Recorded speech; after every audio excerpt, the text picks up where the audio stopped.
지금 모기지 이자가 6%대지 않습니까? 그렇죠. 6% 초반대인데 이 마의 6%인 것 같아요. 이게 언제쯤 깨질까요? 이게 전 개인적인 생각으로 이게 거꾸로 올라가는 현상이 올 수도 있습니다. 왜냐하면 아까 말씀드린 것처럼 모기지는 안녕하세요. PH101의 건태입니다. 오늘은 저희 대표님과 봉수 씨 모시고 이자율에 관련해서 알아보도록 하겠습니다. 지난 9월 18일에 패드에서 0.5% 기준금리를 인하를 했지 않습니까? 그 이후로 많은 분들이 이자가 떨어질 것이다 라고 기대를 많이 하셨을 텐데 그렇죠. 뭐 저희도 기다렸던 일이기도 네. 하고 실제로는 어떻습니까? 실제로는 이제 반대 현상이 일어나기 시작했죠. 9월 18일 발표 직후부터 미국의 채권 가격이 안 좋아지기 시작하면서 모기지 이자가 거꾸로 올라가는 정말로 나오면 안 되는 현상들이 나오고 손님들이 안 믿습니다. 전화로 말씀을 드리면 이자가 올라가고 있다라고 말씀을 드려도 안 믿으시더라고요. 네. 왜냐하면 이 모기지 이자라는 건요 기준금리를 따라가는 게 아니고 채권? 네. 모기지 국책은행인 페니메이 프레디맥이 발행하는 채권이 잘 팔린다 안 팔린다 갖고 하는 건데 이게 9월 달에 페드가 이자를 떨어뜨릴 거다라는 거에 대한 기대 심리 때문에 7월 달부터 이미 채권을 매입하는 투자가들이 많았었어요. 그러니까 많이 사놓고 있어서 채권 가격은 계속 좋아졌죠. 살려는 사람들이 수요가 많았으니까. 근데 막상 뚜껑을 열어서 0.5라고 하니까 이 채권을 갖고 있던 사람들 입장에서는 다음번에도 이 정도 이자로 떨어뜨리지 못할 거고 오히려 조금 낮은 이자를 떨어뜨릴 수 있어. 이 정도 벌었을 때 나는 좀 수익을 만들어 가야겠다. 수익 실현하는 거죠. 그래서 매도세가 계속 이어진다라는 게 이게 이제 9월 18일 기점으로 그래프를 보시면 채권의 가격이 지속적으로 떨어지고 있는 게 보입니다. 근데 이 모기지 이자는 기준금리를 따라가는 게 아니고 모기지 채권에 판매되는 거에 따라서 그래서 이자가 거꾸로 올라가는 현상이 지금 나오고 있는 거죠. 실제로 7월 31일부터 그 패드 발표 있기 전까지는 이자가 계속 좋아졌지 않습니까? 그렇죠. 거의 모기지 금리로 1% 가까운 맞습니다. 금리가 낮아졌었거든요. 뭐 한국에 있는 성학개미라고 하잖아요. 막 주식 사시는 분들. 네. 그분들도 최고로 많이 매입했던 부분이 채권 부분 관련된 ETF 이쪽에 돈이 굉장히 많이 들어왔었죠. 그러니까 일단 패드 발표하기 전까지 어느 정도 모기지 금리는 반영이 되었다. 네, 그렇게 그렇죠. 보시면 그러니까 이렇게 생각하시면 돼요. 7월달, 8월달, 9월 18일까지 계속 기준금리 5.5였단 말이에요. 근데 모기지 이자율은 6월달 비교해서 1% 이상이 낮아졌단 말이에요. 그럼 많은 분들이 생각하는 것처럼 그럼 기준금리가 5.5인데 모기지 이자가 왜 떨어지겠어요? 채권이 잘 팔렸기 때문에 그런 거예요. 그럼 대표님 앞으로 이자율은 어떻게 되는 건가요?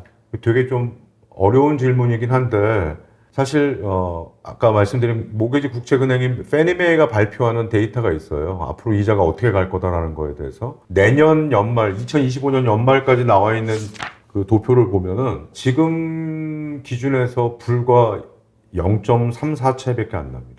바꿔 얘기하면은 계속해서 아주 완만하게 느린 속도로 이자가 내려가는 거지 페더럴 리저브가 이자를 뻑뻑뻑 떨어뜨린다고 해서 1%가 낮아졌고 이게 아니에요. 그러니까 지금부터 아마 내년 연말까지는 상당히 좀 지루한 여정이 될 가능성이 높습니다. 지금 모기지 이자가 6%대지 않습니까? 6% 초반대인데 이 마의 6%인 것 같아요. 이거를 깨는 게 진짜 어려웠거든요. 네, 이게 언제쯤 깨질까요? 이게 전 개인적인 생각으로 이게 거꾸로 올라가는 현상이 올 수도 있습니다. 왜냐하면 아까 말씀드린 것처럼 모기지는 채권이 잘 팔리냐 안 팔리냐를 갖고 하는 건데 그동안 재무부가 지난 1년 넘게를 다 단기 채권만 찍었어요. 3개월짜리, 6개월짜리 초단기로. 그런데 미국의 이 채무는 갈수록 쌓여갖고 이 채권을 산 사람들한테 줘야 되는 이자 부담이 크잖아요. 그러면 이거를 장기채로 전환하는 작업이 11월 5일 날 대통령 선거를 기점으로 바뀌게 될 가능성이 상당히 높아요. 즉 장기 채권을 더 대량으로 찍을 가능성이 높다고 보는 거죠. 채권 발행이 많아지면 당연히 가격이 또 떨어지겠죠. 가격이 떨어지면 모기지 이자가 올라갈 수 있는 그럼 남들이 볼 땐 그럼 도대체 이놈의 기준금리를 떨어뜨렸는데 그럼 우리 생활에는 언제 빚이 드는 거냐? 기준금리를 갖고 따라가는 것들은 크레딧 카드나 자동차 융자나 홈 에퀴티 라인 오브 크레딧, 2차 융자 같은 것들 이런 거에 대한 이자는 즉각적으로 떨어집니다. 또 떨어지는 건 우리가 갖고 있는 세이빙스 어카운트 이자도 떨어지고 예금금리 CD도 떨어지고 네. 이건 기준금리를 따라가는 거고 그다음에 SBA론도 이걸 따라가는 거죠. 모기지만 30년짜리는 30년 채권 가격과 10년짜리 채권 가격을 기준으로 따라가는 거기 때문에 이 채권의 향방이 앞으로 어떻게 될 거냐가 제일 관건인데 저는 개인적으로 이 대통령 선거 전에 이 페스티벌 딱 3개월 동안 보여주는 폭죽이 또 이게 분위기가 반전될까봐 그게 제일 걱정되고 있어요, 사실. 요즘 문의들 많이 오시는데 네.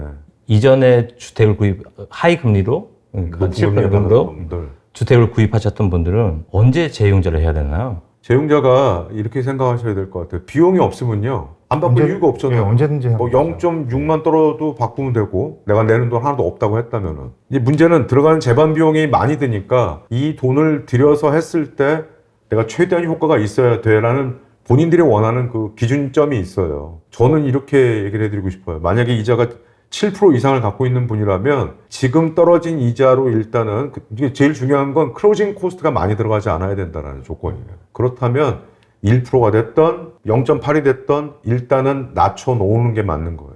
그렇게 하고 거기서부터 또 기다려서 더 많이 낮아지면 또 바꾸는 한이 있더라도 지금 높은 걸로 많은 페이먼트를 부담하고 있는 분이 5점대 초반 나올 때까지 난 죽도록 기다릴 거야. 그건 안 되는 얘기예요, 사실은요. 근데 여기에 조건은 내가 들어가는 비용이 맞냐 적냐를 봐서 이 정도는 내가 감당하고 최소 6개월에서 1년 이내에는 내가 들어가는 비용보다 훨씬 더 세이브가 된다. 저는 무조건 바꿔야 된다고 봅니다.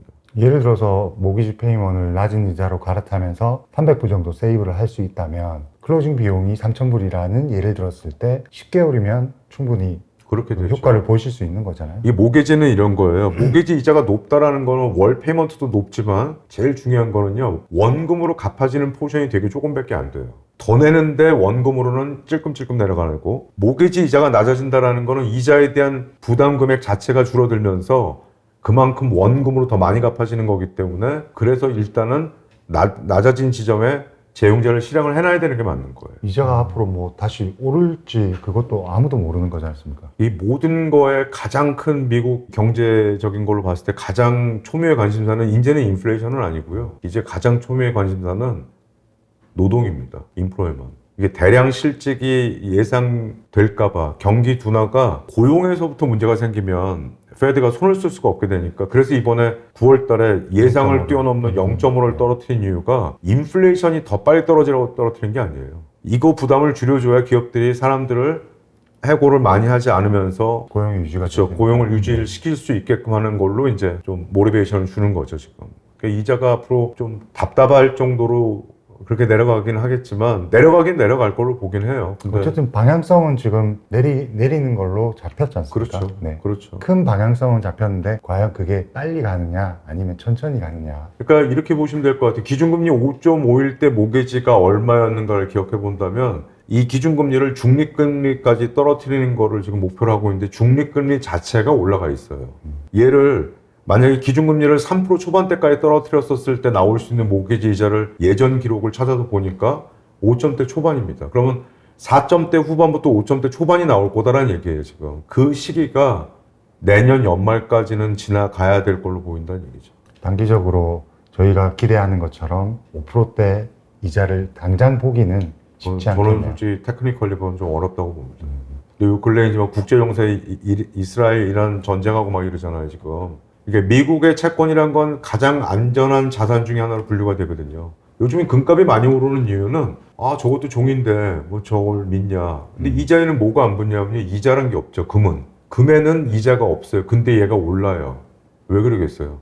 이놈이 가장 믿을 만한 놈으로 보이는 거예요. 지금 수요가 투자하는 많다는 거죠. 문제죠. 네. 수요가 엄청나게 많죠. 물론 중국, 러시아가 대량으로 금을 매입하고 있는 것도 하나의 영향이긴 한데 사람들이 볼 때는 이자도 안 주는 금땡이를 왜 살까?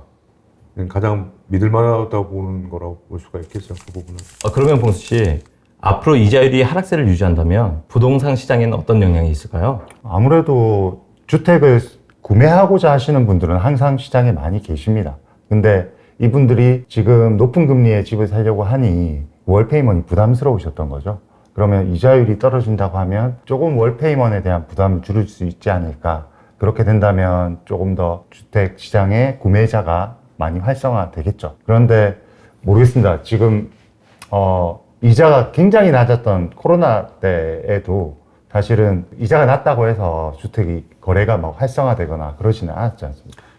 이게 이제 되게 어려운 얘기일 수도 있는데 간단하게 보면 작년보다는 올해가 이자가 좋잖아요. 그렇죠. 근데 작년보다 집을 구매하겠다고 나서는 사람의 숫자가 압도적으로 많거나 하지 않잖아요, 지금. 그렇죠. 저는 어떻게 생각하냐면은 부동산 시장에 당연히 나쁠 수는 없어요. 이자가 떨어진다는 건 좋은 쪽으로 방향은 작용을 하게 될 겁니다. 예전에는 이제 퀄리파이가 안 되는 분들도 퀄리파이가 될 수 있는 자격 조건으로 포함이 되게 될 거고, 저는 이자율도 중요하지만 앞으로의 부동산 시장에 가장 큰 영향을 줄 수 있는 건 노동 시장이에요.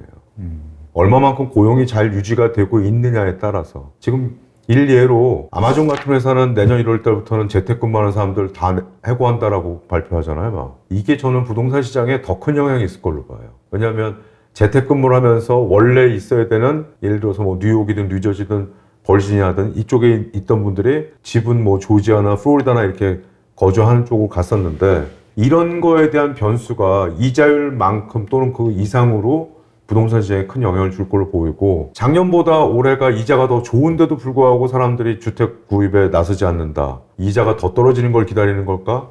그렇지는 않다고 봐요. 이미 너무 많이 높아져 있는 집값에 상당히 부담들을 갖고 있기 때문에 못 사는 거죠, 지금. 그러면 앞으로의 주택 가격에 영향이 있는 어떤 것들이 있나요? 주택 가격에 영향을 줄 수 있다는 건 지금 말씀드린 것처럼 노동시장의 사람들이 만약에라도 대량 해고가 이루어지거나 아니면 기업들이 기업 활동이 좀 둔화되거나 하는 거면, 내가 생활하는데 힘든데 지금 주택을 먼저 걱정할 수는 없어요. 왜 제가 이 노동시장에 대한 부분을 자꾸 강조를 하게 되냐면, 내가 만약에 직장을 잃게 되고 이직을 해야 되는 경우가 발생하거나, 이게 이제 부동산 시장에 저는 영향을 많이 미칠 걸로 보고, 작년보다 평균 1% 이상의 이자가 떨어졌는데도 올해 부동산은 활성화되고 있지 않은 거는 그냥 모두가 꼼짝마 딱 이루고 있는 상황이라고 보여져요, 지금. 여기는 이제 부동산 시장이 더 활성화 쪽으로 가려면 가격도 좀 더 진정돼야 되는 부분과, 그다음에 재산세나 보험료 같은 금액이 좀 정상화의 수치를 좀 가져야 되지 않나 싶어요. 이게 너무 비정상적으로 높아갖고 지금. 너무 비쌉니다. 네. 좀 빨리 떨어졌으면 좋겠는데, 이게 참 어려운 게, 보험료 같은 경우는 한번 오르면 내려간다라는 게 상당히 어렵거든요, 이게. 그런 게 제일 걱정이 되는 거고, 각 카운티들도 이때다 싶어서 재산세를 너무 높여놔갖고, 이 돈을 내고 내가 집을 갖는 게 이게 맞는 거야 라는 의문이 들 정도로. 그래도 내가 월급을 많이 받으면 낼만하죠. 가보자. 네. 그런데 네. 이거는 도저히 이거는 감당이 안 된다. 그러니까 일단은 우리가 임시로 기다려보자라는 관망세가 더 우세한 게 아닌가 생각돼요, 지금. 그리고 이게 많은 분들한테 굉장히 좀 답답하면서도 좀 속 시원하게 막 이렇게 진행이 안 되는 부분이 있긴 한데, 그래도 앞으로 점진적으로는 떨어지게 될 거예요. 그러니까 아까 말씀드린 것처럼 줄일 수 있는 분들은 최대한 빨리 서두르시는 게 나은 거고, 시간 생각보다 빨리 갑니다. 그래도 또 좋은 시점이 왔을 때 다시 한번 고려를 해보시더라도, 절대로 너무 높은 이자일 걸 그대로 방치하거나 나는 그때까지 무조건 기다릴 거야, 그거는 말이 안 되는 얘기니까 서두를 분들은 빨리빨리 서두르시고, 또 지금 너무 큰 기대 갖는 거는 조금 무리인 상황이기 때문에 마음에서 조금씩만 이렇게 한 스텝 백 하시면 더 좋을 것 같아요. 예, 오늘은 저희 대표님과 봉수 씨 모시고 주택 이자율에 대해서 알아봤습니다. 더 궁금하신 점 있으시면 댓글 남겨주시고 이메일 주시면 신속하게 연락드리도록 하겠습니다. 오늘 방송이 좋았다면 구독과 좋아요 꼭 눌러주세요. 감사합니다. 감사합니다. 감사합니다. 그러면 봉순 씨가 생각하실 때 봉순이요? 봉순 씨 전문인, 주택 대출 전문인이거든요. 선생님 기계 아니시죠?